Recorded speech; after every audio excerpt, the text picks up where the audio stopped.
শুভেচ্ছা জানাতে এসেছি। এবং জাতীয় সংসদ নির্বাচনে পঞ্চগড় এক আসনে ব্যারিস্টার নওশাদ জমিরের কাছে পরাজিত হয়েও রাজনীতির এক বিরল উদারতা দেখালেন সার্জিস আলম। নিজের পরাজয় ছাপিয়ে এখন আলোচনায় উঠে এসেছে তার একটি ফেসবুক পোস্ট, যা দেশের আগামীর রাজনীতির এক ইতিবাচক পরিবর্তনের ইঙ্গিত হিসেবে দেখছেন রাজনৈতিক বিশ্লেষকরা। পরাজয়ের গ্লানি ভুলে দেশের গণতান্ত্রিক উত্তরণকে প্রাধান্য দিয়ে সার্জিস আলম প্রশংসা করেছেন বিএনপি চেয়ারম্যান তারেক রহমানের সাম্প্রতিক এক পদক্ষেপের।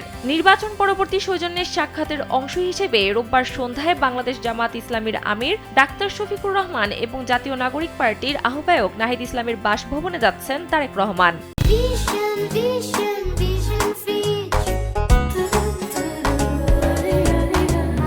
এই উদ্যোগকে দেশের চিরাচরিত প্রতিহিংসার রাজনীতির বিপরীতে ইতিবাচক ধারার সূচনা হিসেবে অভিহিত করেছেন এনসিপির উত্তরাঞ্চলের মুখ্য সমন্বয়ক সার্জিস আলম।